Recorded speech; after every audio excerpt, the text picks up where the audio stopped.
Evangelho de Lucas. Glória a Deus.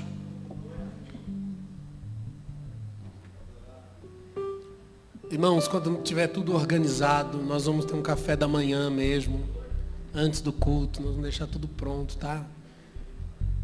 Mas o pessoal, pastor, café de pastores, mas não tem café. Não tem o café, tem aqueles que vêm pelo café, né? E aí chega com fome, mas vai ficar tudo organizado, viu, gente? Vai ficar tudo. Não repara não, é porque pela falta da estrutura. Então a gente está fazendo por enquanto do jeito que dá aí, com amor, amém? Mas quando tiver tudo arrumadinho, a nossa cozinha vai estar bonitinha ali na entrada, vai ter uma estrutura para servir vocês com mesinha, tudo bonitinho. Amém? Nós temos visão, tá, irmão? Estamos caminhando em direção a ela. Amém? Posso ouvir um amém?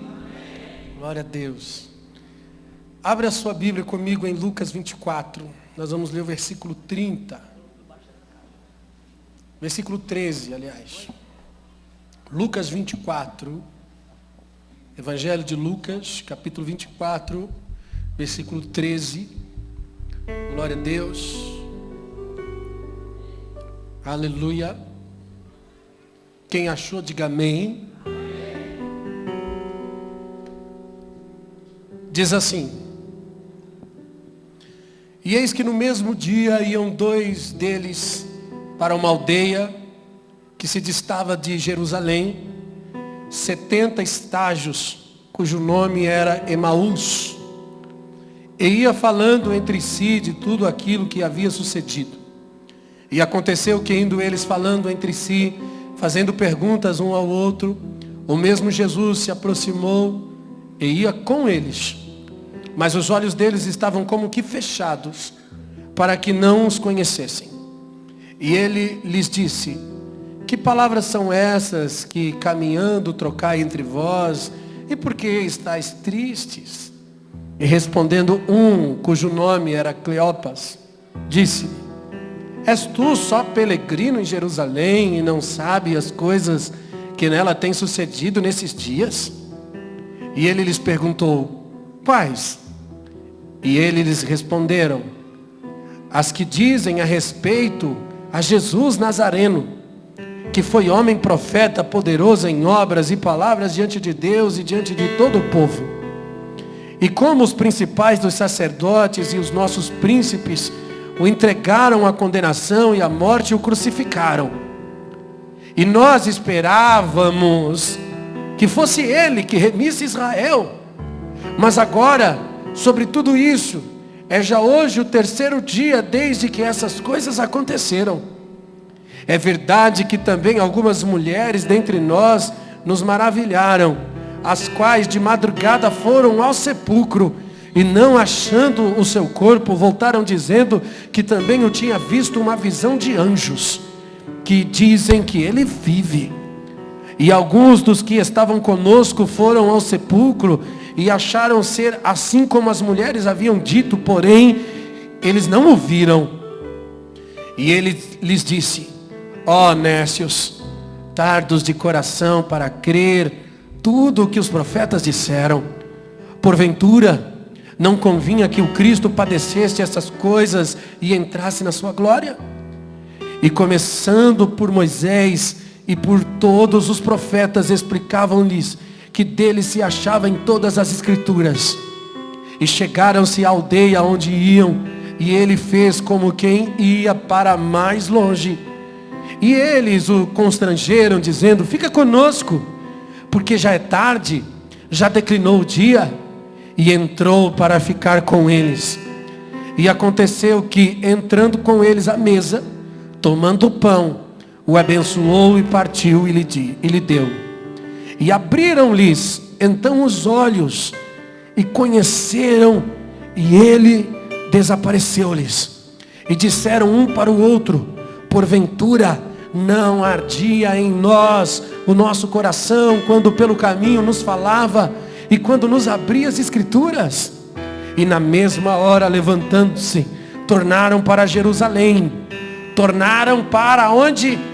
Para Jerusalém.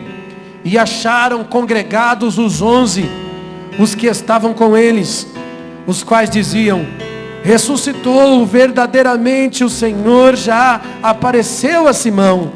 E eles lhe contaram o que lhes aconteceram no caminho e como deles fora concedido no partir do pão. Amém. Até aí. Oremos. Espírito Santo, nós entregamos o nosso coração nas tuas mãos nessa manhã, Pai. Queremos ouvir a tua voz, falar ao nosso espírito. Senhor, fique à vontade em nosso meio, Espírito Santo. Nós te damos liberdade, Senhor, para receber de ti aquilo que vem dos altos céus. Senhor, eu não quero ministrar uma mensagem elaborada. Eu quero fluir naquilo que vem do teu coração para o nosso coração nesta manhã. Por isso, Senhor, nós te damos liberdade. Fique à vontade para conduzir as palavras nessa manhã. Leva-nos a um lugar de revelação, Senhor. Confronta-nos, edifica-nos, consola-nos. Nós te damos liberdade para falar, Senhor, aquilo que parecer bem aos teus olhos. Faça, Senhor, a tua vontade nessa manhã. Leva-nos, Senhor, ao centro do teu querer nessa manhã. Nos dá entendimento daquilo que vem dos céus para nós. Nós te damos liberdade, Senhor.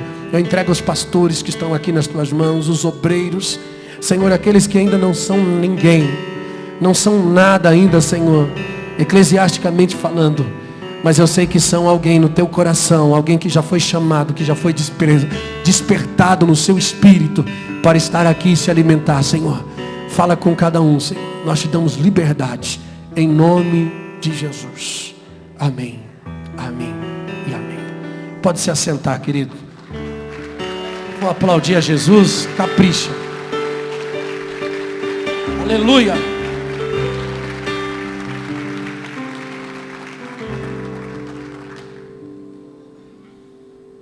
Irmãos, eu quero falar um pouco nessa manhã sobre a ilusão e sobre a desilusão. A ilusão é uma coisa ruim, a desilusão é algo bom. Pastor, a desilusão é bom, é bom. Porque a desilusão tira você da ilusão. E nós nunca vamos ter um encontro real com Cristo se nós não tivermos um encontro com a nossa realidade, com a realidade de Deus. Então é necessário que primeiro nós sejamos desiludidos para entrar na realidade de Deus e na sua promessa. Infelizmente, a religião cria uma ilusão. E a maioria de nós que viemos para o Evangelho, viemos debaixo de uma ilusão. Muitos de nós colocamos uma visão errada de Deus em nossos corações, por causa da religião que nos ensinou de forma errada. Criamos uma ilusão acerca de Deus.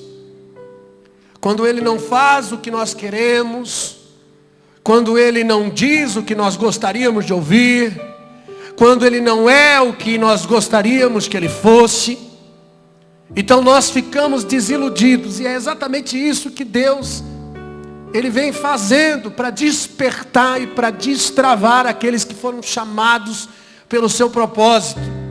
Ele não faz o que você quer, Ele não diz o que você gostaria, e de repente você acorda e você vê que Deus não é o que você pensava que Ele fosse. Aí vem a desilusão. Perceba que esses dois moços que estavam indo a caminho de Emaús, eles eram seguidores de Cristo. Eles seguiam a Jesus. Jesus foi crucificado, foi morto, passou-se 3 dias, e eles estão indo embora de Jerusalém. Eles estavam desiludidos. Eles esperavam que Jesus fosse algo diferente, ou que Ele fizesse algo com o povo de Israel. Achavam que Jesus era um revolucionário. Achavam que Jesus libertaria os judeus das mãos de Roma. Eles estavam indo para Emaús, conversando, dizendo: nós achávamos que Jesus libertaria Israel. E na verdade eles não entendiam exatamente qual era o propósito da vinda e da missão de Jesus Cristo. E eu quero dizer que esse é o grande problema da igreja nos dias de hoje. Nós vivemos esse mesmo problema. A igreja tem uma mentalidade sobre Jesus, uma ótica sobre Jesus, que não é real. E precisamos despertar a igreja dessa ilusão. No versículo 21 eles dizem: nós esperávamos que ele remisse Israel, mas agora, sobre tudo isso, já é o terceiro dia e nada. Em outras palavras, ele não é o Messias. Eles não reconheceram o próprio Jesus, que estava andando com eles e conversando com eles. Irmão, ele não fez o que eles pensavam, e por isso eles ficaram desiludidos. E a desilusão é de Deus. É Deus que tira você da ilusão. É Deus que tira você da areia e põe você na rocha. Nós precisamos viver esse processo. A igreja de Jesus Cristo está vivendo esse processo em todos os lugares do Brasil e do mundo. Deus está despertando pessoas da ilusão, pessoas que estão caminhando na areia, e de repente Jesus desmorona. Ele vem, desilude, aí você fica desiludido, aí ele vem e revela a sua verdade. Toda pessoa que se converteu genuinamente, antes disso ela se decepcionou. Toda pessoa que viveu um encontro real, um encontro genuíno com Deus, antes disso ela se frustrou. É alguém que desistiu do Evangelho, é alguém que desistiu do caminho, é alguém que desacreditou-se da igreja, mas logo após ela teve um encontro com a real, com a verdade de Deus, e voltou-se, se converteu genuinamente. Nós vemos pessoas nos dias de hoje dizendo: pastor, eu sou cristão há 40 anos, mas agora eu estou reaprendendo tudo de novo. Pessoas que estão saindo da ilusão da religião e entrando para a verdade de Deus. Passaram pela desilusão primeiro, pela frustração, pelo desânimo. Não acreditaram mais em líderes, em pastores, em ministérios, em igrejas, em mais ninguém. E aí veio Deus com seus profetas, com seus atalaias, com seus arautos, estabeleceu fundamentos e os resgatou. Desilusão, irmão, é algo que você estava construindo e que desmoronou. Desmoronou. É a decepção com algo, com alguém, que talvez você tinha como referência. Por isso, irmãos, que muitos que estão caindo por um propósito de Deus.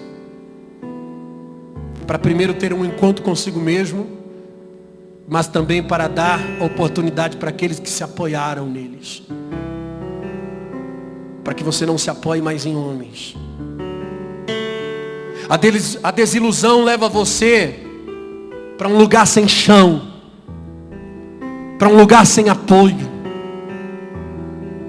para um lugar onde você não sabe onde está pisando. Você está desiludido, você não acredita mais em nada. O desiludido, ele confiou em um projeto, ele confiou em alguma coisa, ele acreditou em alguém, ele esperava em algo que não deu certo. Assim está o coração de um desiludido. Mas Deus me leva à desilusão, não para mim permanecer lá, não é para você ficar lá, mas é para que eu apenas acorde da ilusão. Eu preciso acordar da ilusão. Por isso vem a desilusão.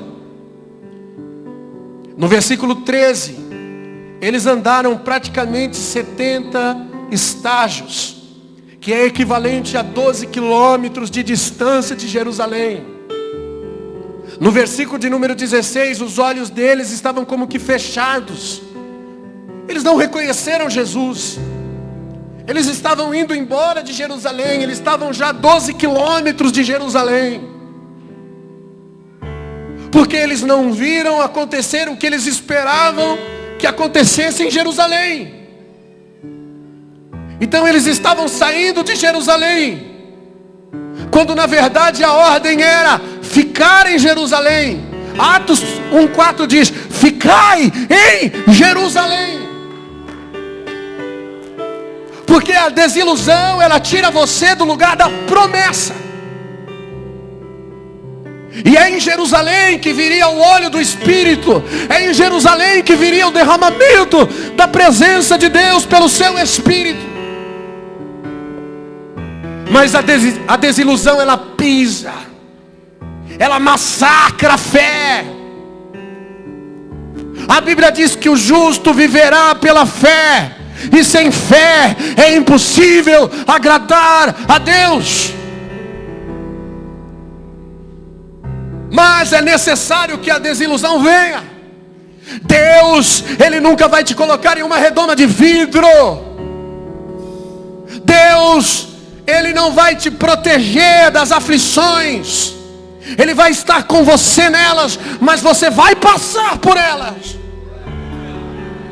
Irmão, saiba que você sempre será exposto às aflições, às perseguições, à discriminação, à traição, à frustração. Tudo isso virá sobre a sua vida. Isso é propósito de Deus. Mas saiba que em todas essas coisas contribuem para o bem daqueles que amam a Deus que foram chamados segundo o seu propósito. Por isso Paulo escreveu em Romanos 5: tendo sido, pois, justificado pela fé, temos paz com Cristo, aleluia, pelo qual também temos a entrada pela fé, esta graça na qual estamos firmes e nos gloriamos na esperança da glória de Deus.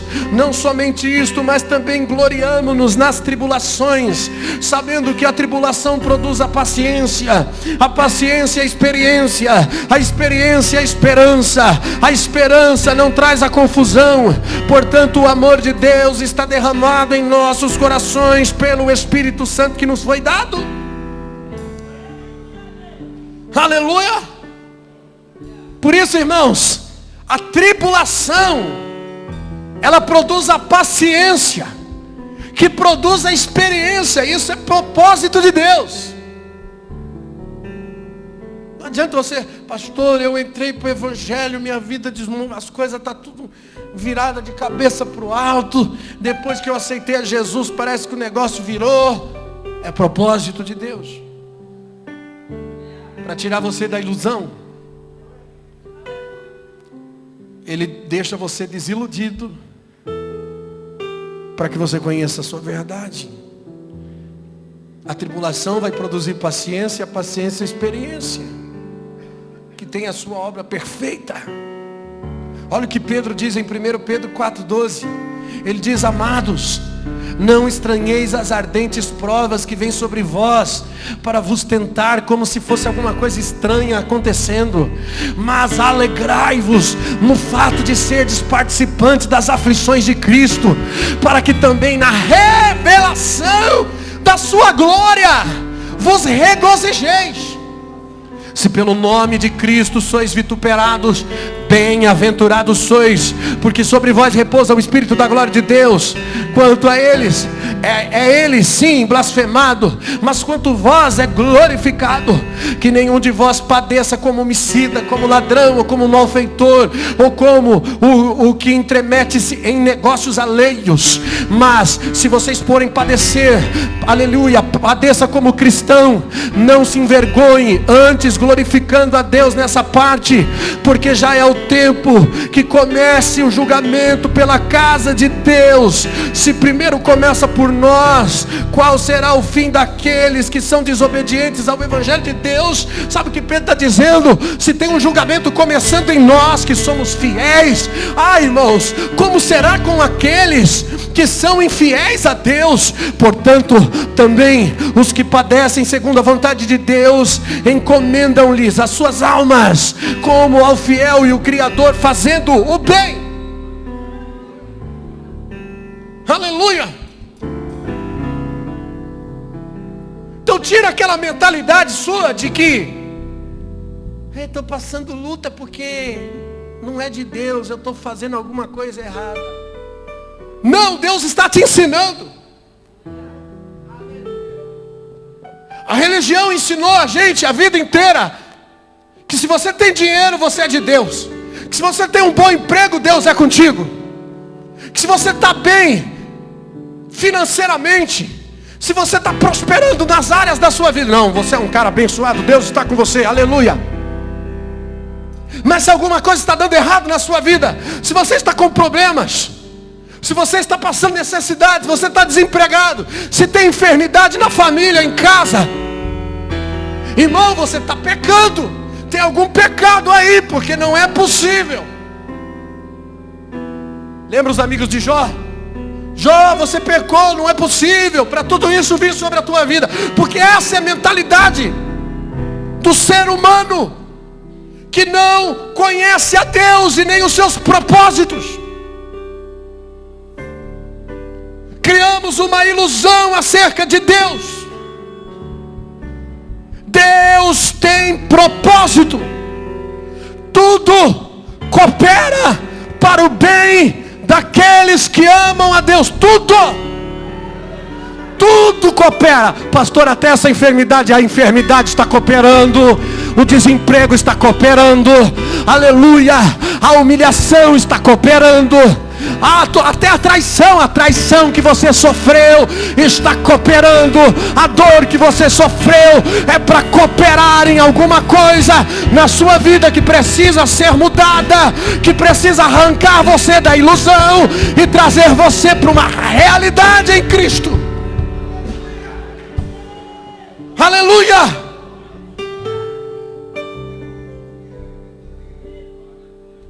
É quando você está saindo de Jerusalém, desiludido. Ele vai atrás de você, irmão. Você está 12 quilômetros de distância de Jerusalém. Jesus ressuscitou lá em Jerusalém. E ele sai de Jerusalém e vai andando atrás de dois caras que estavam indo para Emaús.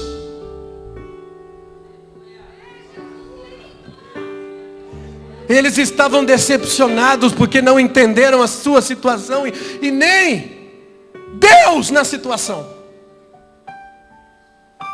E esse é o nosso problema. Pior do que não entender a sua situação é também não entender Deus nela. Não ver o mover de Deus nela. Esses caras, irmãos, abandonaram tudo por Jesus. Os discípulos que seguiam Jesus, eles abandonaram tudo. Eles deixaram o emprego, o trabalho, a fazenda, o campo. Foram seguir Jesus. Muita gente deixou muitas coisas para seguir Jesus. Por quê? Porque andar com Jesus era empolgante. Porque andar com Jesus era interessante. Andar com Jesus era emocionante. Pedro e André deixaram os barcos. João e Tiago deixaram suas casas. Mateus deixou a coletoria. Felipe e Natanael deixaram suas casas. Todo mundo deixou alguma coisa para seguir a Jesus, porque era bom seguir a Jesus.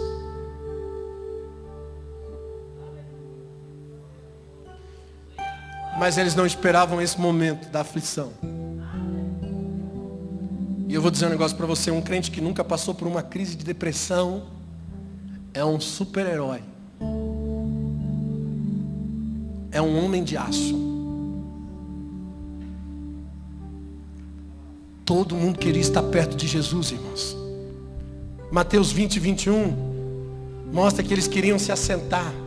Um à direita, eles brigavam. Eu vou se sentar na direita, o outro, não, eu vou da esquerda. E o outro dizia, não, quem vai sentar sou eu. E eles discutiam quem ia se assentar do lado de Jesus, porque era muito bom estar com Jesus.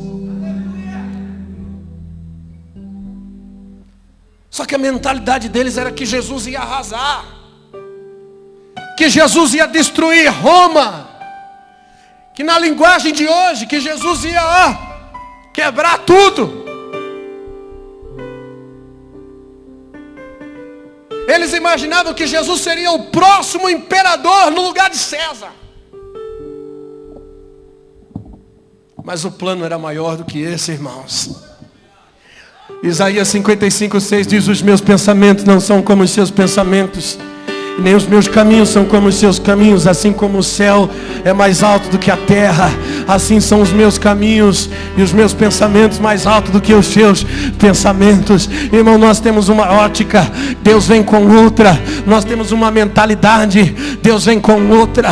Por isso, o evangelho é isso. Quando nós nos convertemos, nós temos que esvaziar-se, renunciar a nós mesmos, negar a nós mesmos, negar a nossa natureza, negar a nossa origem, negar a nossa humanidade, para entrar na natureza divina de Deus, para tornar-nos espirituais, sair dos caminhos baixos e começar a andar nos caminhos mais altos do Senhor. Aleluia! O que Jesus veio fazer, Ele fez. Ele desiludiu os interesses dos homens, mas os interesses de Deus Ele cumpriu.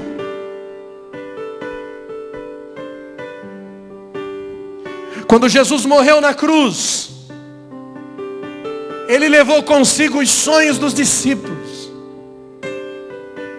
Morreu e todo mundo falou, pronto, já era, acabou tudo. Eu pensei que esse cara aí ia arrebentar, ia quebrar a boca do balão. Acabou. Jesus morreu, levou os seus sonhos. E aí os que não fugiram, irmão, do lugar da promessa, se esconderam com medo. Ficaram em Jerusalém, mas escondido, com medo. João 20, 19. Chegada pois a tarde daquele dia, e o primeiro da semana, e encerradas as portas, onde os discípulos, com medo dos judeus, se ajuntaram. E Jesus chegou no meio deles e disse, a paz seja convosco. Eles estavam trancados com medo. Com medo. E imagina o coração deles, que decepção. Aquele que seria o próximo imperador morreu como um ladrão sangrando. Aquele que curou feridas, ferido. Aquele que matou a sede, com sede. Aquele que traria a liberdade, preso. Que decepção. Esses caras estavam deixando Jerusalém frustrados, desiludidos, indo para Emaús.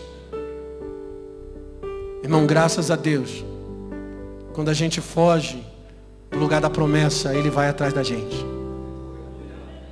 Graças a Deus. Quantos aqui, irmão, Deus já foi atrás de...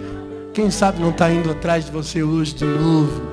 Quem sabe você não veio aqui nessa manhã meio que arrastado, porque Deus está atrás de você. Foi Ele que te trouxe aqui. Quem sabe não foi essa semana, essa manhã, alguém falou de Jesus para você e disse, olha, Deus ainda tem um plano na sua vida. E você se sentiu atraído novamente.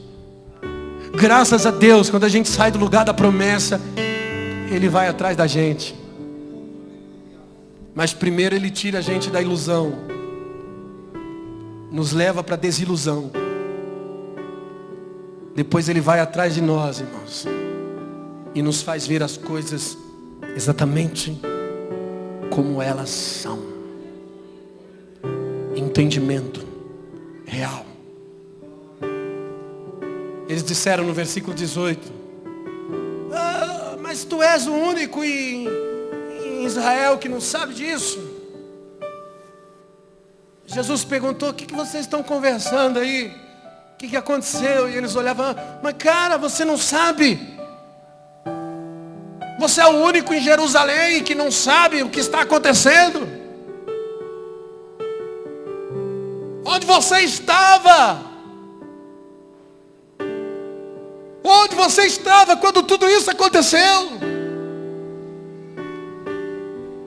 Quem sabe essa não foi a sua pergunta? Onde você estava quando o meu filho caiu nas drogas? Onde você estava quando o meu casamento foi destruído? Onde você estava quando a minha empresa faliu? Olhando para Jesus, não reconhecendo quem Ele era. Quer saber, irmão? Quando você faz esse tipo de pergunta para Jesus, é porque você não sabe quem Ele é. Sabe onde Ele estava? Na cruz. Ele não assistiu à crucificação. Ele foi crucificado. E viveu com você cada momento da sua vida.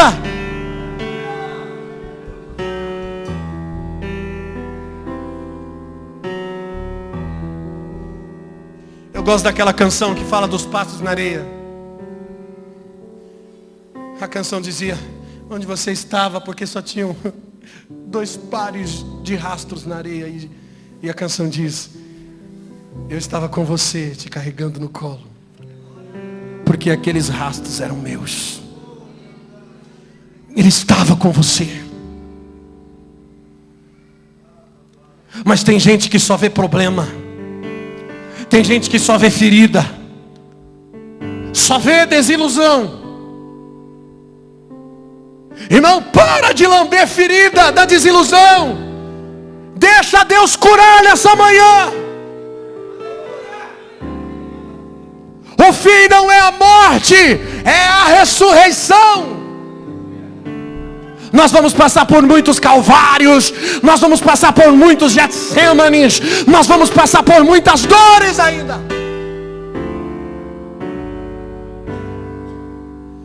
No versículo 28, Jesus caminhando com eles, a Bíblia diz que Ele fez com que iam mais longe.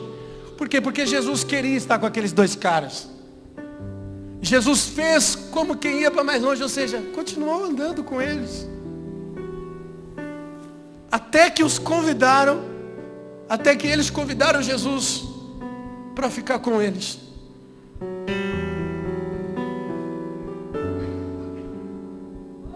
Ele nunca desistiu de você.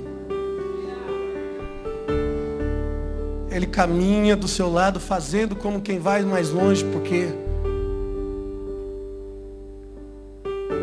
Ele espera o momento certo para se revelar no meio da sua desilusão. Foi no versículo 30, no partir do pão, quando Ele partiu o pão, na mesa do relacionamento, na mesa da comunhão, que Ele abre os olhos, que eles veem as marcas nas suas mãos. A Bíblia diz que abriram-lhes então os olhos e o conheceram. Quer saber, irmãos? É na mesa do relacionamento que nós vamos revelar Jesus. Eu posso vir aqui em cima e pregar para você o Evangelho da verdade. Como nós temos visto na internet, um monte de gente pregando os justiceiros da fé, falando de pecado, confrontando como se a santidade fosse uma coisa única a ser conquistada. Mas na verdade sem entender que a santidade não é mérito de quem a pratica, mas é mérito de quem se envolve na mesa do relacionamento. Você não pode ser santo sozinho.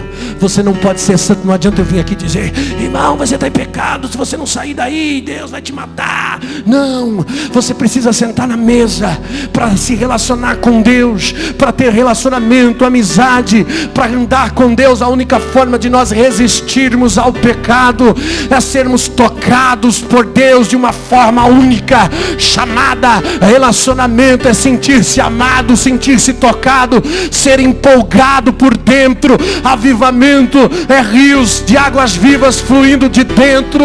Acontece aqui dentro. Se eu não me relacionar com os meus sentimentos, com o amor real, eu nunca vou viver uma santidade autêntica. Eu posso viver uma falsa santidade, uma santidade aparente, uma santidade religiosa de palavras, mas não uma santidade de obras, de vida, de prática.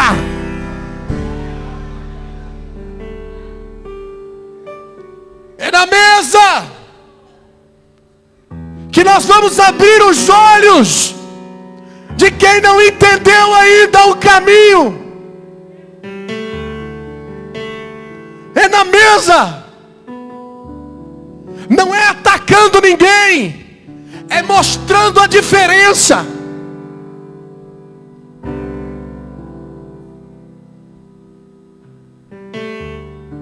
Não é julgando outras denominações, não é apontando o dedo para outras igrejas, mas é fazendo diferente.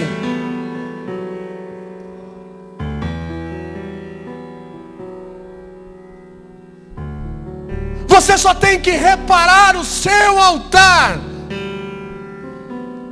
e fazer a sua oração. Deixa o fogo de Deus vai vir, e todo mundo vai ver, irmão. Todo mundo vai ver. Passou aquele tempo que a gente estava tentando provar. Não, eu quero provar que você está errado. Eu quero provar que o caminho é esse. E você quer debater na Bíblia. Você quer provar. Você quer sentar com os teólogos. Você quer sentar nos debates. Você quer falar. Você quer provar que está todo mundo errado e você está certo. Isso acontece quando você até entra na desilusão. Mas escute. A maturidade vem no relacionamento. E não tem a melhor forma de provar que está certo vivendo certo. Não quero mais saber, irmão. Esses dias essa semana, eu convidei um pregador para vir aqui, um pastor famoso, em São Paulo. Tem uma palavra, prega muito bem. Eu não o conheço, mas eu falei, vou tentar, vou convidar. Convidei. E a pessoa me cobrou R$2.000 para vir na igreja. E na hora baixou aquele espírito de Elias. E aí eu já respondi grosso. Depois eu mandei mensagem pedindo perdão. Falei, pastor, me perdoa, eu não tenho um relacionamento com você. E a gente não pode confrontar quem você não tem relacionamento, porque não é confronto, é afronta.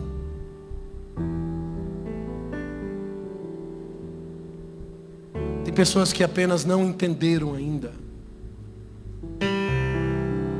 São discípulos, são pastores, são pregadores, são dotados de uma habilidade.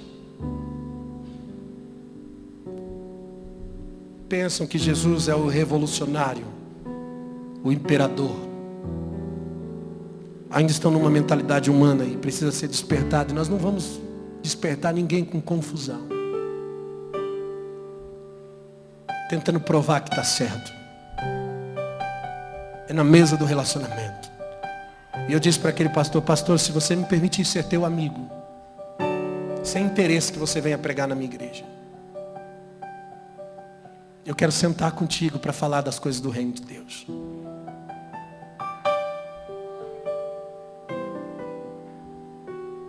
A igreja está caminhando para um rumo errado, irmãos.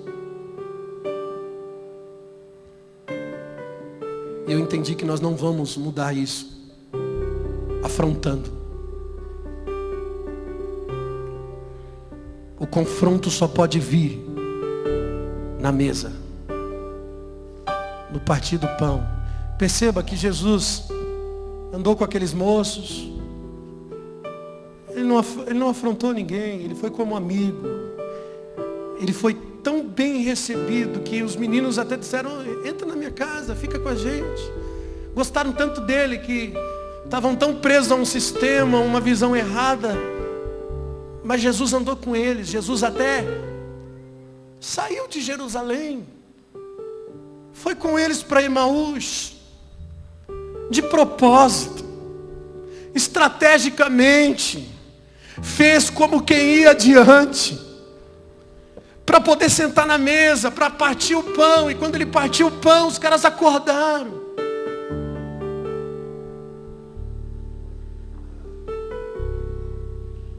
Sabe o que parece às vezes? Que nós estamos tentando ser mais alguém, se aparecendo na internet. Eu até postei, fiquei nervoso e tal, deu 10 minutos, eu apaguei.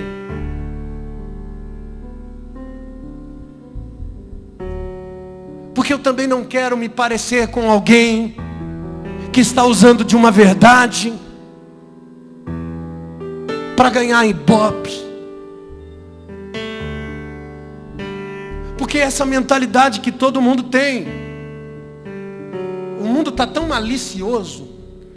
Não, a igreja está tão maliciosa, que tudo que nós vemos em outra pessoa, nós já vemos os interesses antes. Ele está fazendo isso para isso. Está ajudando os pobres, mas é para isso. Até quem está fazendo a coisa certa, a gente está julgando, está olhando. Sei não. Eu acho que é só para se aparecer. É só para...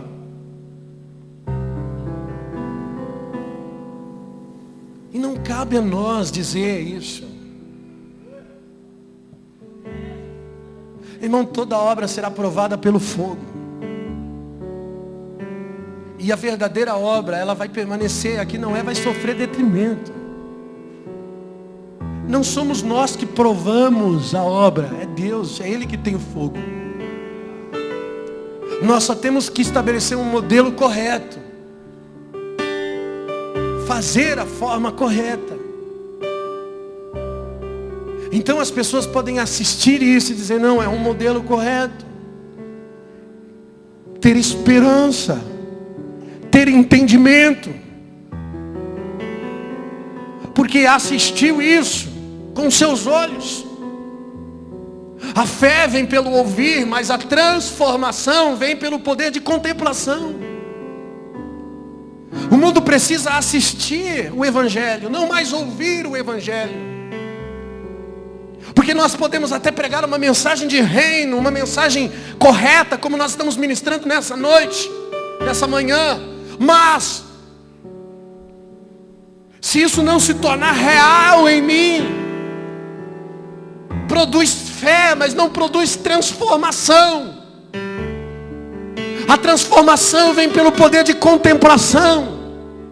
É olhando para Jesus, olhando o modelo, o autor, o consumador, olhando para Jesus, olhando para Ele, que nós refletimos como um espelho pela mesma imagem. Então sim, somos transformados de glória em glória, na mesma imagem que estamos contemplando.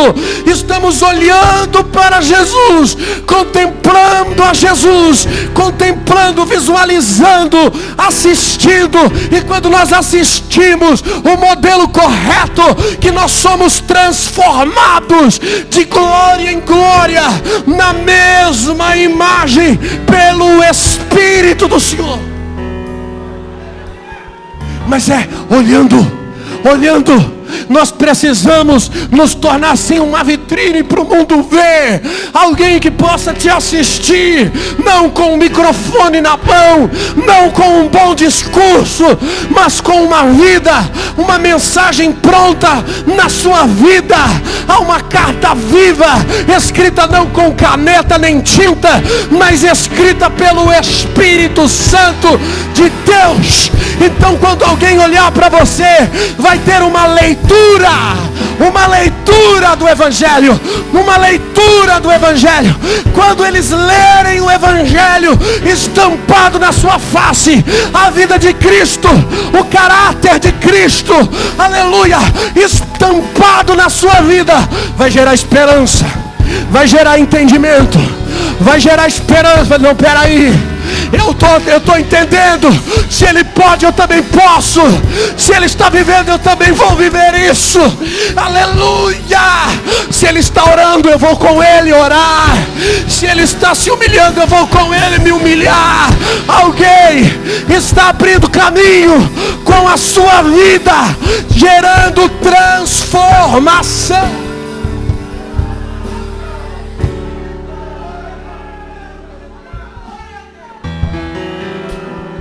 Aleluia!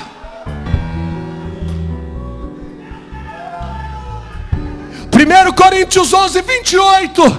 Examine-se, pois, o homem a si mesmo, e coma deste pão, beba deste cálice, porque o que come e bebe indignamente, come e bebe para a sua própria condenação, porque não discerniu o corpo de Cristo. Por isso há muitos entre vós fracos, doentes e que já dormem. Sabe o que é discernir o corpo de Cristo? É entender as suas marcas, é entender que Ele levou a nossa solidão, que Ele levou a nossa traição, que Ele levou a nossa frustração. Eu não posso discernir o corpo sem me examinar a mim mesmo. Dizer, peraí, a minha hipocrisia, o meu pecado.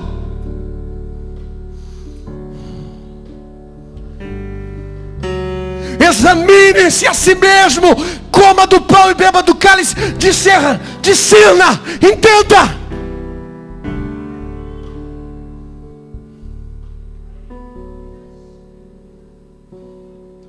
Não é só comer o pãozinho, beber o cálice. Não, irmão, a ceia, ela tem um propósito espiritual. Fazer parte do corpo de Cristo. É eu entender as minhas debilidades e fraquezas e imperfeições. É eu me reprovar para ser redimido.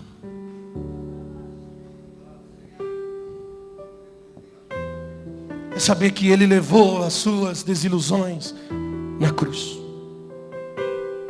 Ele levou as suas desilusões lá na cruz. É aqui que você se converte.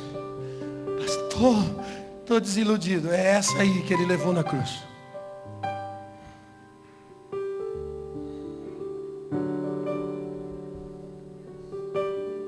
Quando eles entenderam, irmão, o versículo 33 diz que eles voltaram correndo para o lugar da promessa. O versículo diz, na mesma hora, levantando-se, tornaram para Jerusalém e se acharam congregando com os 11.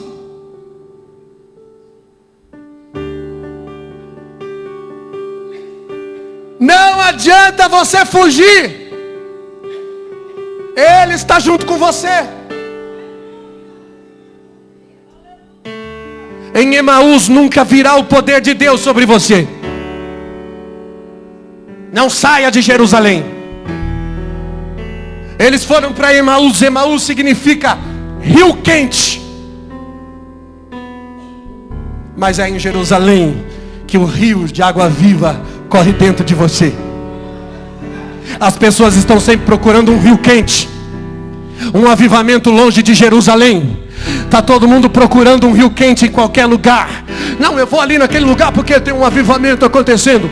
Tem um super pregador internacional, uau. Eu vou ali porque tem um rio quente ali. Eu vou, não, porque disse na televisão que a mão de Deus está lá. Eu vou lá porque tem um rio quente lá. Ah, irmão, está todo mundo procurando um avivamento. Um lugar que mude, que transforme. Não, eu vou dizer para você, um rio quente de Deus, ele flui dentro de você e é em Jerusalém.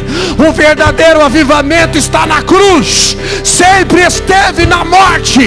Nas áreas em que você foi destruído, reprovado, é que Deus vai usar você com mais poder e glória. Vai, passe por Jerusalém, passe pelo Calvário, passe pela morte. Ande sempre pelo caminho estreito. Este é o caminho da cruz. Aleluia. Não procure nenhum rio quente por aí, irmão. É o que? O Jesus que nós acreditávamos morreu. Não é mais quem nós pensávamos que é. Vamos lá para Emaús, vamos lá para o rio quente. Lá o rio é quente. Cuidado com esses avivamentos, irmão, que não te leva para o Calvário.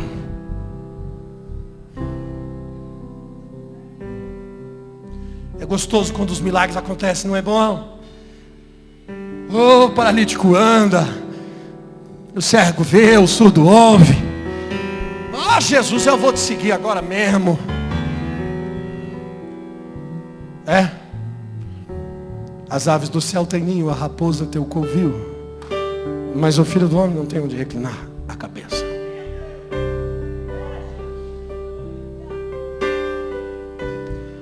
É isso que o evangélico precisa entender, irmão.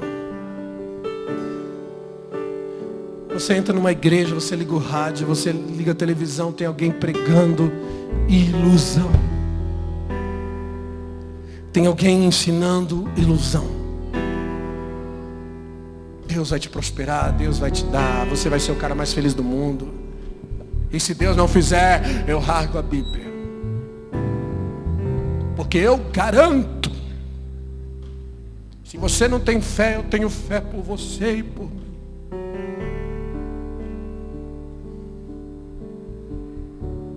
Ilusão. Tem alguém pregando para você ilusão. Meu irmão, se você fizer aquela ofertinha, é um propósito.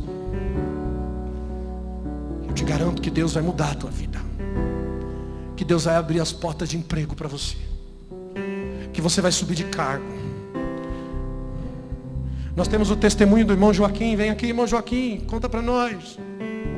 Não, depois que eu fiz aquela oferta, aquele sacrifício que eu participei da campanha dos valentes, só é valente se dá dinheiro na igreja, irmão. Tá vendo, irmão? Vale a pena. É ilusão. É ilusão. Achar que Deus está a teu favor para serviços rápidos. É ilusão achar que Deus está preocupado com o teu conforto. É ilusão achar que Deus vai descer do trono para guerrear uma causa egoísta. É ilusão achar que Deus está olhando somente para o teu interesse, para o teu umbigo. É ilusão esse evangelho que está sendo pregado nos dias de hoje. Se Jesus tivesse vindo nos dias de hoje, ele teria sido crucificado novamente. Ele seria rejeitado pela igreja de hoje.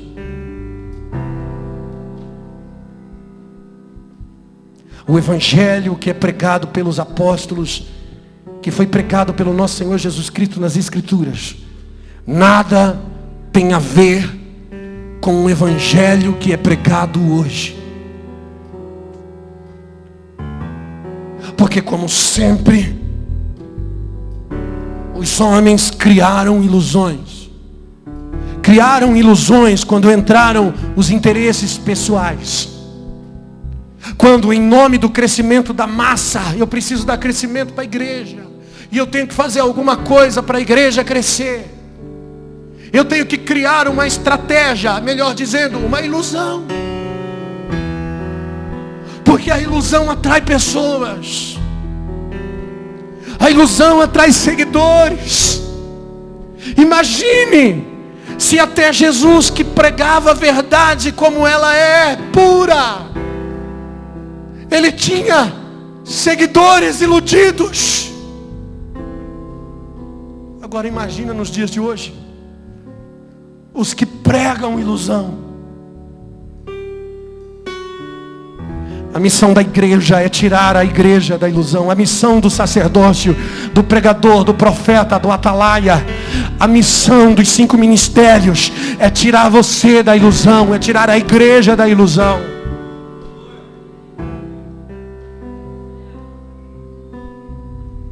É mais difícil pregar o evangelho hoje, sabe por quê? Porque você vai ter que despregar o que muitos pregaram. Vai ter que desmistificar o que foi mistificado na igreja.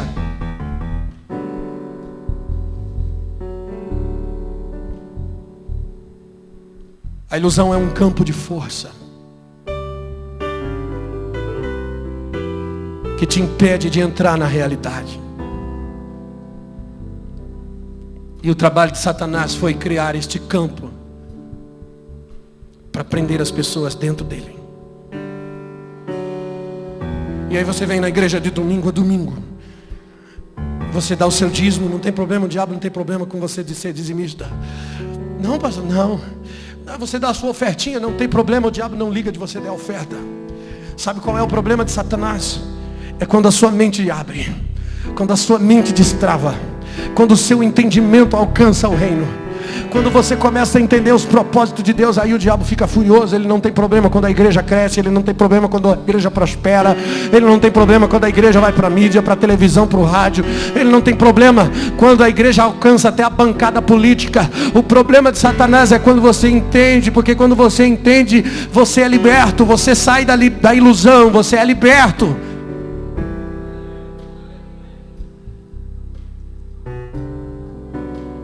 E aí você vai ter uma palavra que vai libertar alguém.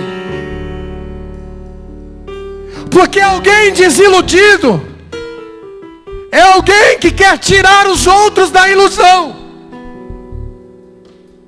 Alguém que conheceu a verdade, ele está tão sedento que ele quer que todo mundo conheça a verdade de uma vez só. Irmão, quando eu acordei para as verdades de Deus, eu queria pregar para uma pessoa, pregar tudo de uma vez só para uma pessoa só.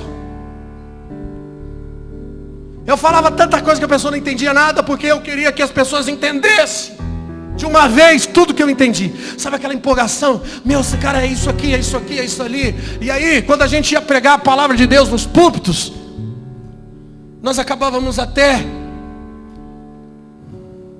ofendendo as pessoas que ainda estão na ilusão. Que você quer tanto que a pessoa saia da ilusão. A vontade de alguém libertar os outros. Quando você conhece uma coisa maravilhosa, você quer que todo mundo também conheça.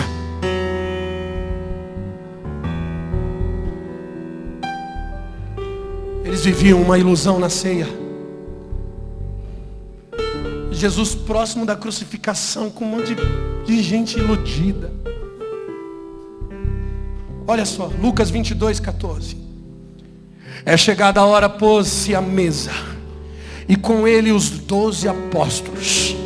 E disse-lhe: desejei muito comer convosco esta Páscoa antes que eu padeça. Porque vos digo que não comerei mais até que ela se cumpra no reino de Deus. E tomando o cálice, e havendo dado graças, disse: tomai e repartiu entre vós. Porque vos digo que já não beberei mais do fruto da vide até que venha o reino de Deus. E tomando o pão, havendo dado graças, o partiu e deu-lhe dizendo: este é o meu corpo que é partido por vós, Fazei isso em memória de mim. Semelhantemente tomou o cálice depois da ceia, dizendo: esse é o cálice do Novo Testamento no meu sangue, que é derramado por vós. Mas eis que na mão do que me trai está comigo a mesa. E na verdade o Filho do Homem vai segundo o que está determinado, mas ai daquele homem por quem é traído.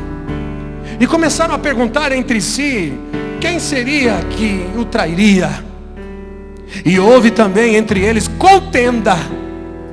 Olha só, irmãos, houve entre eles contenda sobre qual deles seria o maior. E ele lhes disse: o rei dos gentios dominam sobre eles. Os que têm autoridade sobre eles são chamados de benfeitores. Mas vocês não sereis assim. Antes o maior entre vós seja como o menor, e que quem governa como quem serve. Pois qual é o maior, quem está à mesa ou quem serve? Porventura não é quem está à mesa? Eu sou como aquele que serve. Imagina o coração dele, irmão, angustiado, com um monte de pessoas iludidas na mesa. Ele diz: vós sois aqueles que permanecem comigo nas minhas tentações, e eu vos destino o reino, como meu Pai me destinou, para que comais e bebai na minha mesa, no meu reino, e vos assentei sobre os tronos, julgando as 12 tribos de Israel. Olha o outro iludido aqui. Disse o Senhor: Simão, Simão, Satanás vos pediu para peneirar a sua vida como trigo, mas eu roguei por ti para que a tua fé não desfaleça. E tu, quando te converteres, confirma os teus irmãos. E ele lhes disse: Senhor, eu estou pronto para ir contigo até a prisão e a morte, aleluia. Mas ele lhes disse: digo-te, Pedro, que não cantarás hoje o galo antes que 3 vezes me negues que conhece-me. E disse-lhe: quando vos mandei sem bolsa, sem alforge ou alparcas, vos faltou alguma coisa? Não, eu vou repetir isso. Quando vos mandei sem bolsa, sem alforge, vos faltou alguma coisa? Eles responderam: nada.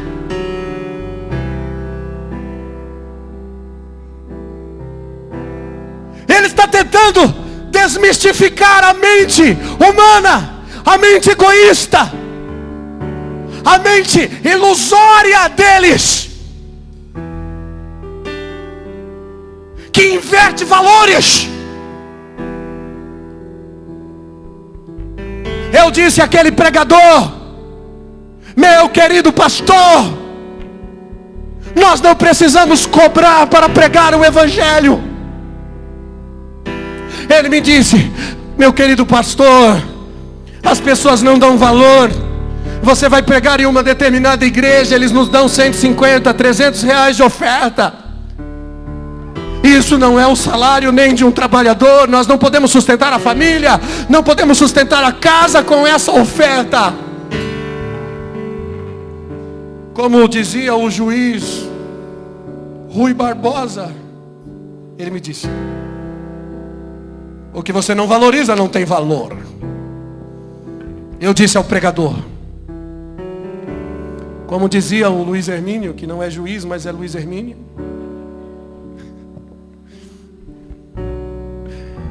o que tem preço perdeu o valor. Porque tudo que tem valor não tem preço, pastor. Se você pôs um preço é porque perdeu o valor. Se você não confiar na dependência de Deus, pregador, pare de pregar, por favor. Se você não confiar na dependência de Deus, pastor, pare de pastorear, por favor. Porque amanhã você vai estar fazendo mais uma campanha para poder pagar o aluguel, para poder suprir a necessidade, para poder suprir o teu salário. Se você não confiar na dependência de Deus, pare, para não inverter os valores do reino.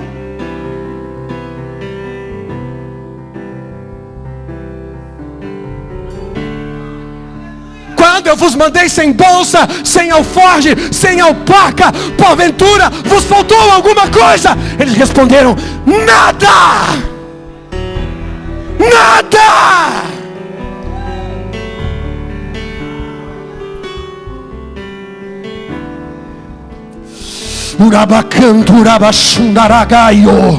Aleluia. Disse-lhes, pois, agora o que tiver bolsa, tome. O que tiver alforge, o que tiver espada, venda e a compre. Venda a bolsa, venda, venda, venda. O que se você tem bolsa, venda e compre uma espada. Venda e compre uma espada, porque a partir de hoje você vai viver em guerras, em batalhas espirituais. Portanto eu vos digo, o que importa é que em mim se cumpra o que está escrito: com os malfeitores foi contado, porque, aleluia, essa palavra está se cumprindo. E eles lhes disseram: Senhor, eis aqui 2 espadas, basta.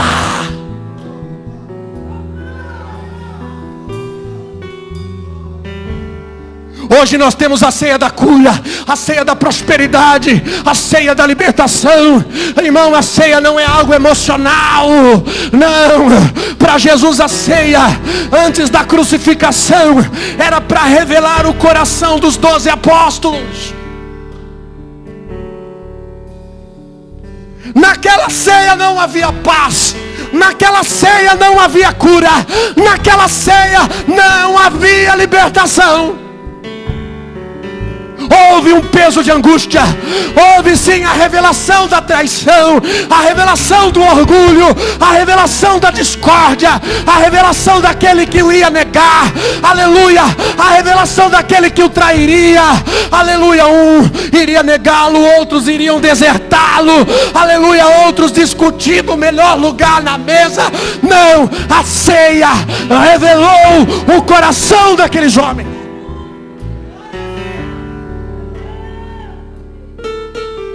Jesus angustiado, observando aqueles caras.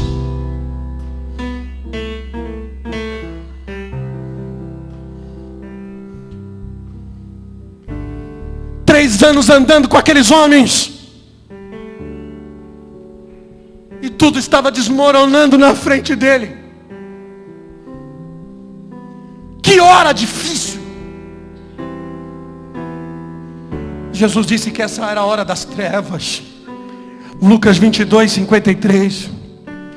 Ele disse: tendo estado todos os dias conosco no templo, não entendestes, não estendestes as mãos contra mim, mas esta é a vossa hora. É o poder das trevas.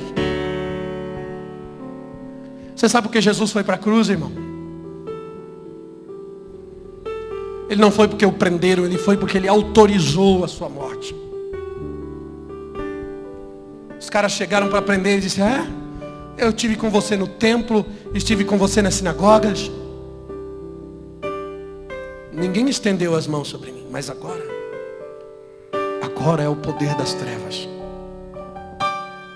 O diabo só começou a agir quando ele autorizou. Ninguém matou Jesus. Ele se entregou. Ele só foi quando ele quis. João 18:1.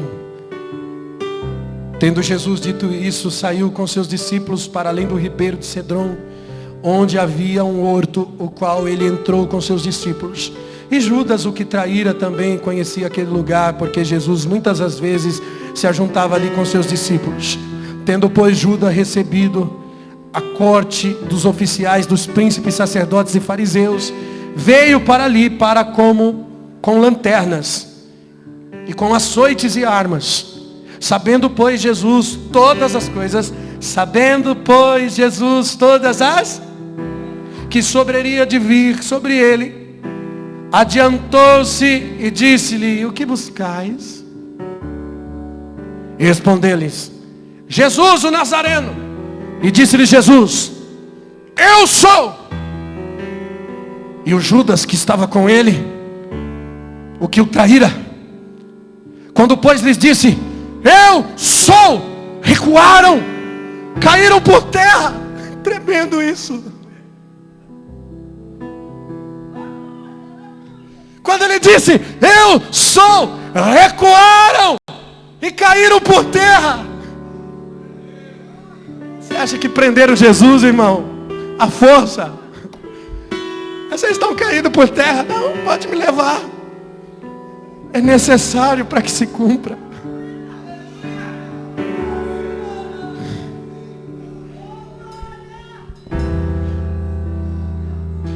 É necessário. Recalabaxere cantarabachuri andaraya. Racanara sori me candará. E a gente está tão preso nesse evangelho medíocre, irmãos. Preso nesse evangelho medíocre, sem vida, sem paixão, sem amor, munido de interesses. Deus é amor. Quem não ama não conhece a Deus. Se você não se relacionar com Deus em sentimento, corpo, alma e espírito, meu filho, você não conhece a Deus. É só mais uma marionete controlado pelos mestres da religiosidade.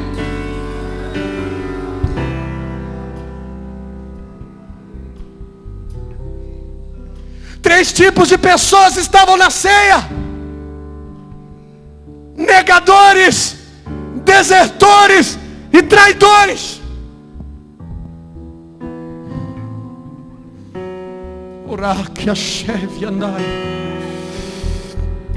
Os negadores são aqueles que são envolvidos, irmãos, mas não são comprometidos. Estão perto e ao mesmo tempo estão distantes. Pedro se envolvia, mas não se comprometia. Ele só queria se aparecer. Senhor, eu estou pronto para ir contigo até a morte, aleluia. Que discurso emocionante. Não adianta fazer discursos, declarações bonitas, precipitadas, votos de tolos. Não é por emoção que nós servimos ao Senhor. Por isso vai vir a desilusão. Primeiro você precisa entender, para depois você mergulhar na emoção. Entenda primeiro, depois se emocione. Romanos 12:1. Não, irmãos, rogo pela compaixão de Deus que vocês ofereçam os vossos corpos como sacrifício vivo, santo e agradável a Deus, que este seja o vosso culto racional. Entenda, versículo 2: então não vos conformeis com esse mundo, mas transformai-vos pela renovação da vossa mente, do vosso entendimento, para que experimenteis qual seja a boa, agradável e a perfeita vontade de Deus. Aleluia! Primeiro eu preciso discernir o corpo. 1 Coríntios 11:28. Examine o homem, pois, a si mesmo, e assim coma e beba do cálice, porque o que come indignamente come e bebe para sua condenação, sem discernir o corpo de Cristo. Por causa disso há muitos fracos e doentes e aqueles que já dormem.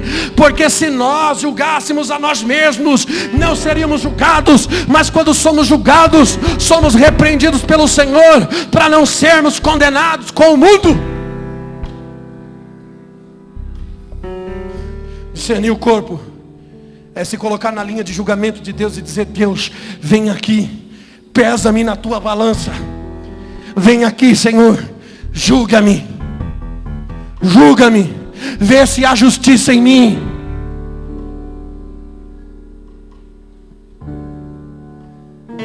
Fazer como Davi, ver se há em mim algum pensamento mau. Isso é discernir o corpo. Aí você prega uma mensagem dura, a pessoa torce o nariz, irmão. Aqui, glória a Deus, o povo aqui, glória a Deus, que vem aqui, né, porque gosta. Então, aleluia. Mas quando eu vou pregar fora, irmão, às vezes tem pessoas que nos convidam, que o pastor não conhece, que a igreja não conhece, mas só aquela pessoa conhece. E a gente está pregando, as pessoas ficam com os olhos arregalados, assim, assustados. Um levanta, vai embora. Outro se converte, acorda e fala, cara, é disso que eu estou falando.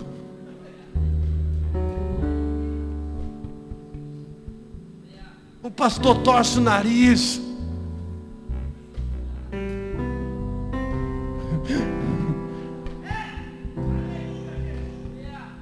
E cá para nós, eu vou dizer um negócio para você, eu me divirto, irmão.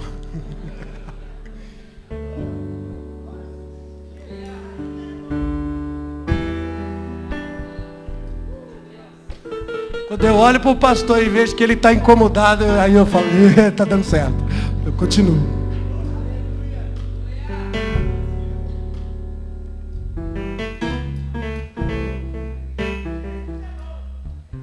Precisamos voltar, querido. Trazer a igreja de volta, sair da ilusão, entrar na zona de realidade. O reino é real. O reino tem princípios, tem propósitos. Aleluia. Eu preciso entender o que Jesus já fez por mim,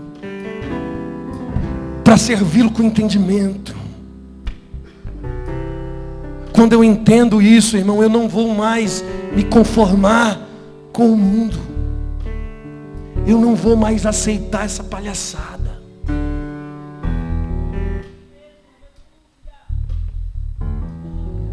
Na hora das trevas, é que você se mostra crente, filho. Você não vence na hora da emoção. Você não vence com empolgação.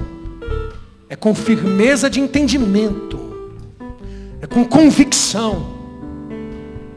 Por isso há muitos vós fracos e doentes, porque não tem entendimento. Porque não examinou-se a si mesmo. Porque não conhece esse amor. Porque não entende o quanto foi amado. Pedro tinha motivações erradas. Ele disse que queria ser preso com Jesus. Ele disse que queria morrer com Jesus. Mas ele só queria se aparecer, porque nas horas das trevas ele não resiste. Ele nega Jesus. E o diabo queria peneirar Pedro. E Jesus orou pela fé dele. Disse, quando você se converter. Você ainda não é convertido. Eu tenho uma notícia para você. Você andou 3 anos com Jesus. Com o próprio Jesus. Eu vou mais longe. Você ganhou a chave da igreja. Você é o líder. Você é o pastor. Você é o presidente. Mas quando você se converter, você não é convertido ainda. Quando você se converter, ajuda os seus irmãos. Aleluia.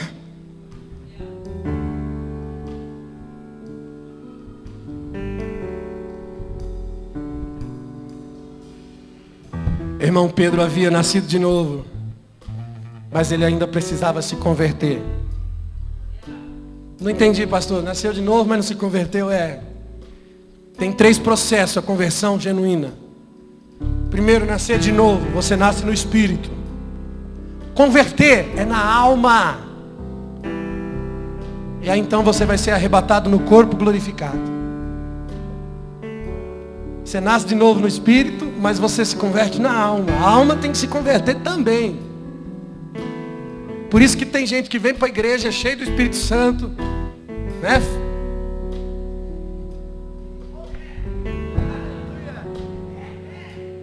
E aí quando vai lá fora, dá uns 2 minutos. Não, depois eu peço perdão, Jesus resolve. Estou na graça. Converteu, o espírito, mas não converteu a alma. A alma ainda quer comer, beber e folgar. A alma ainda tem desejos. A alma ainda tem vontades. A alma tem que se converter todo dia. Você tem que matar essa alma todo dia. Pedro até se converteu no espírito, mas a alma dele não. Estava munido de interesses. Não, Jesus, eu estou contigo até. Não, porque ele pensava, o cara que cura, que levanta morto, o cara que faz milagre, o cara que arrasta a multidão, o cara é um revolucionário, não tem outro caminho para nós, tá ligado? Nós vamos fazer revolução nesse trem. Então eu estou contigo, porque na verdade não estava.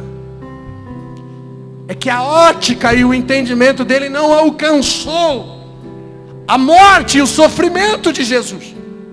Quando Jesus dizia, olha, eu convenho que o Filho do Homem padeça, Pedro dizia, oh, Senhor, tenha dó de ti mesmo, Senhor. Tu não vai morrer não. Aí Jesus dizia para ele, eu te repreendo, Satanás. Tinha hora que ele estava cheio do Espírito, não foi nem carne, nem sangue que te revelou essas coisas, Pedro, foi o meu Espírito. Aleluia. Aí dava 2 minutos, a alma falava, ele, Satanás do inferno.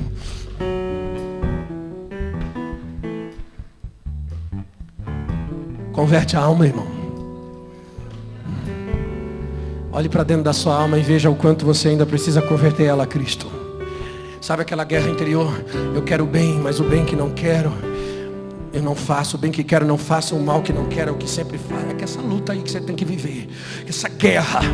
Eu tenho que vencer o meu eu, vencer o meu ego, converter a minha alma a Cristo.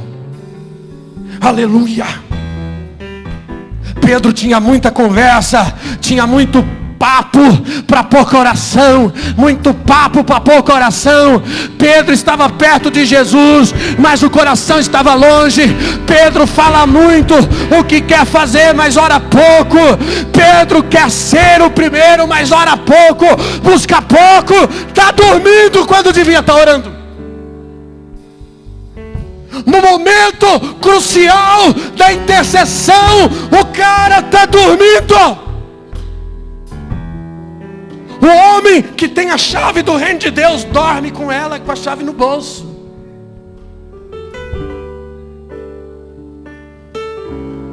Nessa ceia nós encontramos também os desertores. São aqueles que não andam mais com Jesus. João 6,66. Desde então muitos discípulos tornaram para trás e já não andava mais com ele. São os que saem pela tangente. Irmão, a mensagem do Evangelho é uma mensagem da cruz. Sabe o que é pecado? Pecado é você tentar ser senhor do seu nariz. Pecado é você tentar fazer as coisas do seu jeito. As pessoas seguiam Jesus pelos milagres, mas quando ele abria a boca para pregar, muitos diziam, não, esse discurso é muito pesado para mim. Eu estou indo embora, sair, estou fora. Que? Morrer, dar a outra face, andar a segunda milha, fazer o bem quem me faz o mal, amar os meus inimigos. Não, esse cara nunca vai trazer revolução. Eu estou saindo fora. Que mensagem é essa? Estou fora.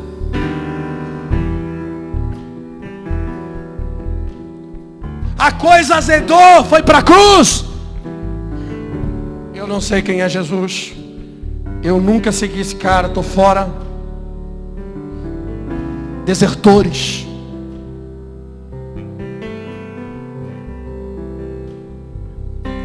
No momento das trevas você deserta, você sai fora. Os desertores não suportam o discurso.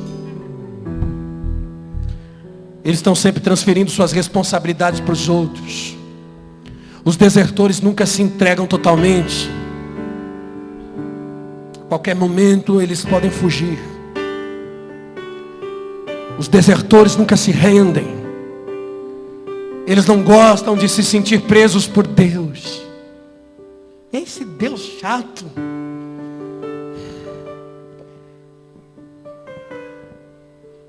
Eles não entenderam as cordas que amarram. São cordas de amor. Oséias 11:4 diz que o Senhor me atraiu com cordas humanas, com laços de amor.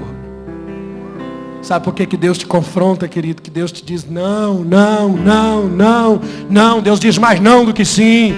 O não de Deus é por amor. O não de Deus é para te proteger. O não de Deus, o confronto de Deus na tua vida é por amor. Se você não tem disciplina, se Deus não te corrige, é porque não tem filho. Você não é filho. Irmãos, escute. Deus corrige o que ama. Se a palavra é dura, se a palavra te confronta, por favor, ame a Deus por isso. Não deserte o caminho por ser um caminho estreito. Vai para a cruz.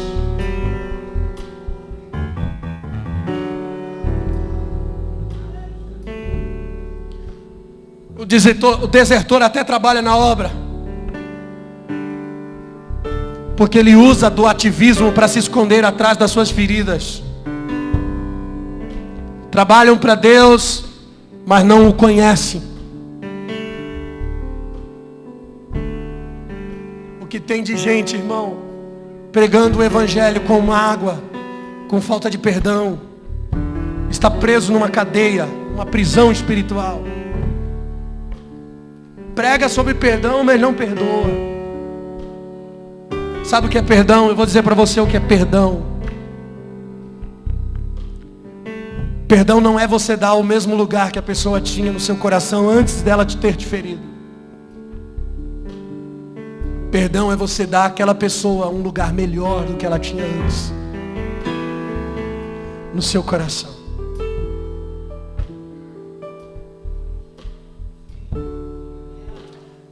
Porque o que foi perdido e foi achado tem mais valor do que antes. O amor tem que sobrepujar. Se você reconhece e tem misericórdia na vida de alguém, eu tenho certeza que você vai amar com mais amor do que antes. Mas essa palavra é loucura porque ela é a mensagem da cruz.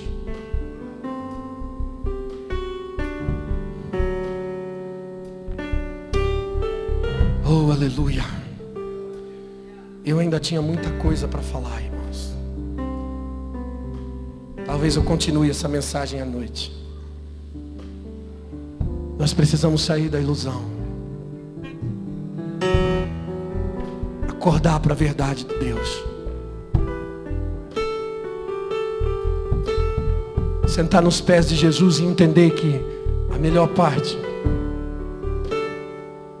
é a mesa do relacionamento.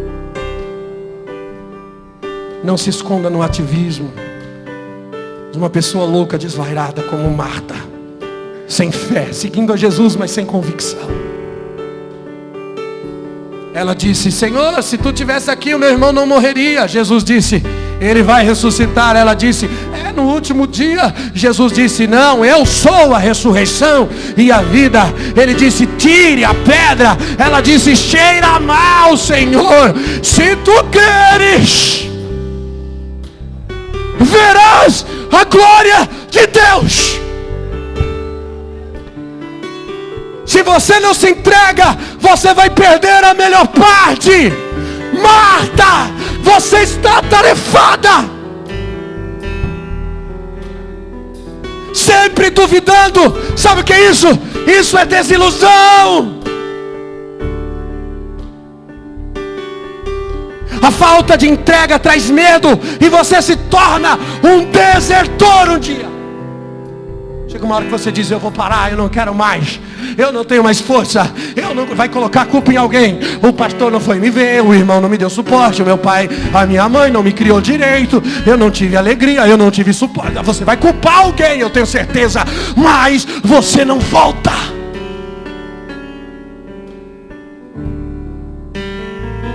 Olhe para si mesmo. Não dê a desculpa que você não teve pai nem mãe. Você tem um pai celestial. Que ainda que o teu pai e a tua mãe se esqueça de você, ele disse: eu não me esqueci, tá? Eu não me esqueci, tá?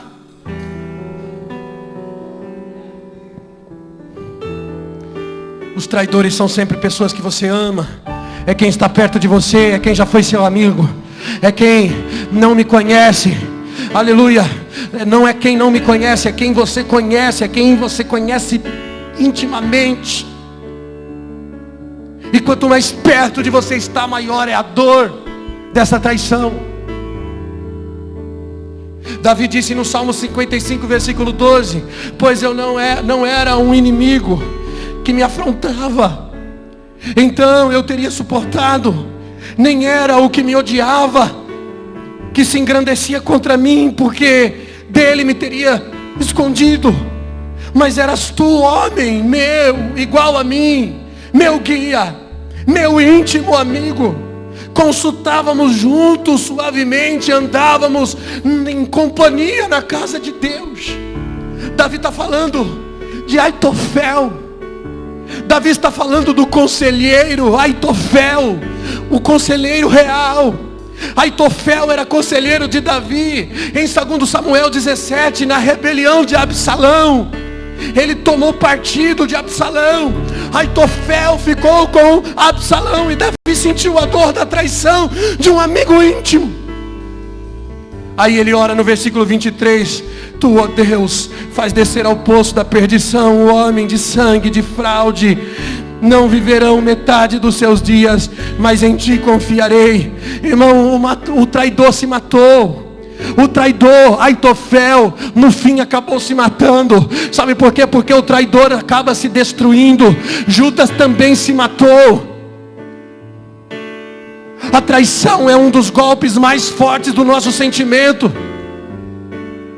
E todo traidor é uma pessoa ferida e fracassada. Ela deixa de ver as verdades porque as suas motivações estão erradas.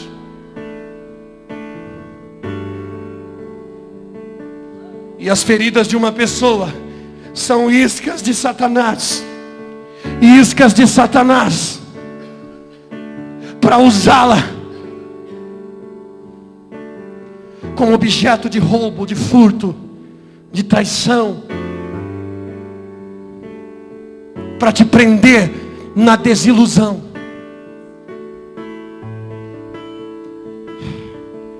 Por isso precisamos da cura das feridas, irmãos, para não termos mais uma geração de negadores, de desertores e de traidores.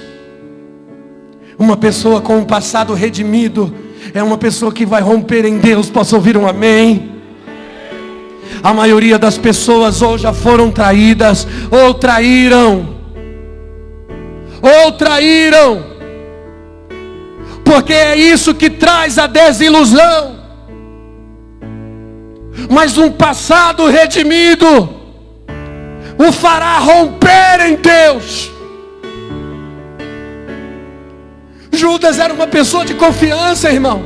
Ninguém dá a bolsa de dinheiro para alguém que não é confiável. Mas Judas se tornou crítico. Judas se tornou negativo. Judas se tornou ladrão. Ele era tão negativo que quando Jesus ganhou o perfume de alabastro, ele disse: porque não se vende. Não se vende, e eu pego dinheiro para dar aos pobres. E a Bíblia diz no versículo 6 de João 12 que ele não disse isso por causa dos pobres, mas porque era ladrão. Jesus deu tempo para ele se redimir, mas ele se tornou o traidor. E quer saber? Uma pessoa traída, uma pessoa abandonada, uma pessoa negada, uma pessoa desiludida, ela tem dificuldade de acreditar de novo. Mas não para Jesus. Ele ressuscitou, ele foi atrás daqueles que o traíram, ele foi atrás daqueles que o negaram, ele foi atrás daqueles que o desertaram. Ele deu o que eles não tinham: paz. Ele chegou e disse: irmãos, a paz seja convosco. Estava todo mundo desiludido. Traíram, negaram, fizeram errado. Mas ele se colocou de pé na frente deles e disse: a paz seja convosco. A paz, vocês não têm paz, mas eu vos dou a minha paz. Eu não vos dou como ao mundo dá. É uma paz diferente. Vocês precisavam entender, a desilusão precisou vir para vocês entenderem a paz que excede a todo entendimento, para que vocês pudessem entender o amor de Deus, o coração de Deus. Pelo amor de Deus, gente, pastores, pregadores, ministros do Evangelho, vocês que estão sendo gerados nas entranhas do Espírito, por favor, tenha uma palavra rema, uma palavra de reino. Por favor, construa na vida de vocês a palavra de Deus como prioridade, vida, os princípios do céu, o caráter de Cristo. Observe as Escrituras, não siga o fluxo de um sistema. Aquele pregador me disse também: hoje eu entendi porque eu tive que conversar com aquele pregador, para que nascesse algumas inspirações no meu espírito. Aquele pregador me disse também: querido pastor, e no sistema evangélico que nós vivemos hoje, um pastor presidente tem um salário orbitante. Que injusto dar 150, 300 reais de oferta para um ministro.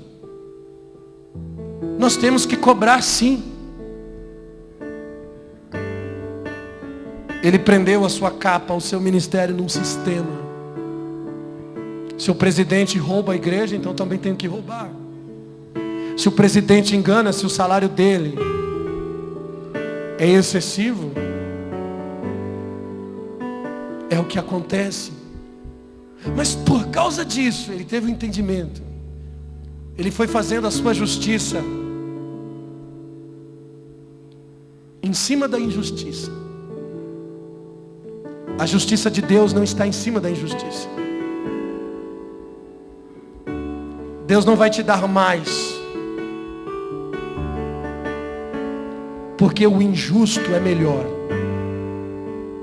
Porque alguém que te feriu, alguém que agiu com injustiça com você, tem mais do que você, ele vai te dar mais. Você não vai ter um direito maior no reino dos céus, porque você nasceu num berço evangélico, porque você nunca foi para a prostituição, para as drogas. A minha vida foi guardada, aleluia. Eu vou receber um galardão maior. Não. Ele fez a justiça dele em cima da injustiça. O sistema evangélico de hoje, da igreja, é assim. O presidente da igreja tem um salário enorme. Eu vou pregar lá por 150, 300 reais? Não, isso é injusto.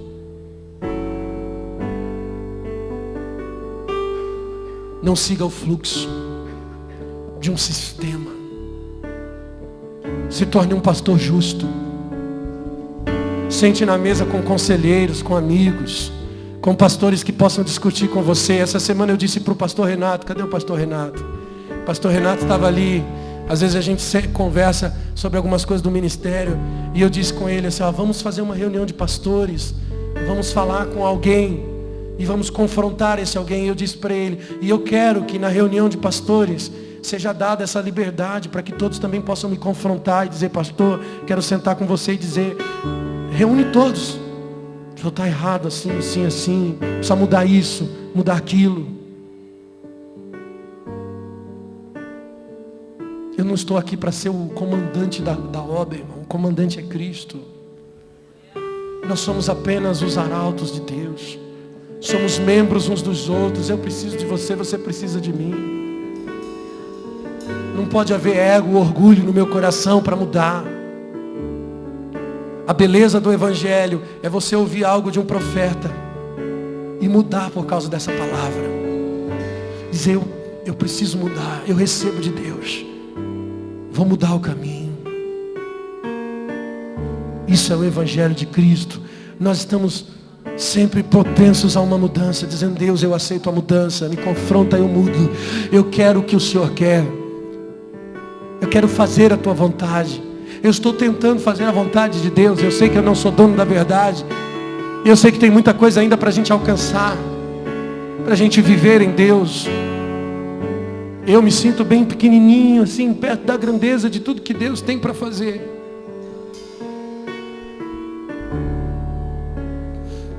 Eu dobro meu joelho todos os dias na presença do Pai. E eu digo para Ele: eu sou incapaz. Segura nas minhas mãos. Eu digo para Ele: eu sou incapaz, me ajuda, Senhor. Me sustenta por dentro. Porque aqui dentro ainda tem dúvidas, aqui dentro ainda tem os medos, aqui dentro ainda tenta se formar a ilusão.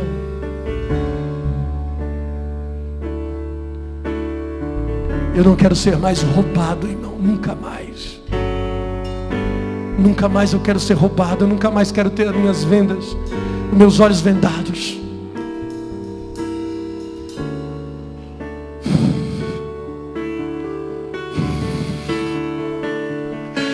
Sabe o que aconteceu comigo? Aquela fraqueza, aquele pecado que batia na minha porta. Quando ele passa diante de mim, eu tenho repúdio dele.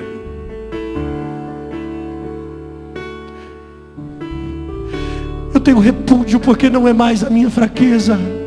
Eu tenho nojo porque não é mais a minha fraqueza. E eu entendi, eu venci. A vergonha, a dor, a exposição, a acusação, tudo isso me levaram para a cruz.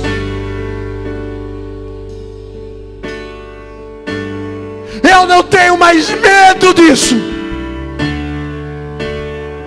Eu tenho repúdio.